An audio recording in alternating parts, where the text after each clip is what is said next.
So ಅದರಂತೆ ರೆಟ್ಪಿಟೇಷನ್ನ ಅದನ್ನು ಕೋರ್ಟಲ್ಲಿ ಹಿಯರಿಂಗ್ ಆಗಿ ನಗರಸಭೆಗೆ ಒಂದು ಆದೇಶ ಮಾಡ್ತಾರೆ. ಯಾವುದೇ ಒಂದು ಅಂತಿಮ ಆದೇಶವನ್ನು ಕೊಡಬಾರ್ದು ಅಂತೇಳಿ ನಗರಸಭೆಗೆ ಆದೇಶ ಮಾಡಿರ್ತಾರೆ. ಆದರೂ ಕೂಡ ಇವರೇನು ಮಾಡ್ತಾರೆ, ಇತ್ತೀಚೆ ಅಂದರೆ 4 ಜುಲೈಗೆ ಇವರ ಮನೆಗೆ ಬಂದು ಇವರ ಮನೆಗೆ ಬಂದು ನಿಮಗೆ ಇದರದ್ದು ಜಡ್ಜ್ ಏನು ಕೋರ್ಟ್ ಇವರು ಕಮಿಷನ್ ನಡೆಸ್ತಿರೋದ್ರಿಂದ ಅದರ ಏನು ಜಡ್ಜ್ಮೆಂಟ್ ನಿಮಗೆ ವ್ಯತಿರಿಕ್ತ ಆಗಿರ್ಬೋದು.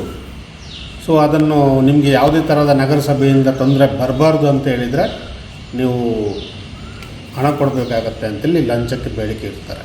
ಸೊ ಅದರಂತೆ 8 ತಾರೀಕಿಗೆ ಪುನಃ ಅವರೇ ಕಾಲ್ ಮಾಡಿ ಆಫೀಸ್ಗೆ ಕರೀತಾರೆ.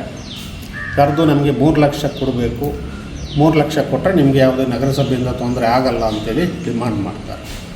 ಸೊ ಎಗೇನ್ 14ಕ್ಕೆ ಕೂಡ ಇವರು ಕನ್ಫರ್ಮ್ ಮಾಡ್ತಾರೆ. ಆವಾಗಲೂ ಕೂಡ ಹೇಳ್ತಾರೆ 3 ಲಕ್ಷ ಕೊಟ್ಟರೆ ಮಾತ್ರ ನಿಮಗೆ ಯಾವುದೇ ತೊಂದರೆ ಆಗಲ್ಲ ಮತ್ತು ನಾವು ತೊಂದರೆ ಮಾಡಲ್ಲ ಅಂತೇಳಿ.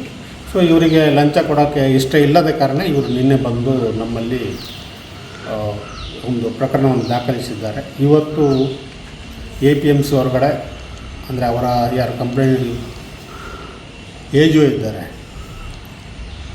VM ವರ್ಣೇಕರ್ ಅವರ ಕಾರಲ್ಲಿ ಹಣವನ್ನು ಗಣಪತಿ ನಾಯ್ಕ ಅವರ ಕಾರಲ್ಲಿ, ಅದೇ VM ಅಲ್ಲ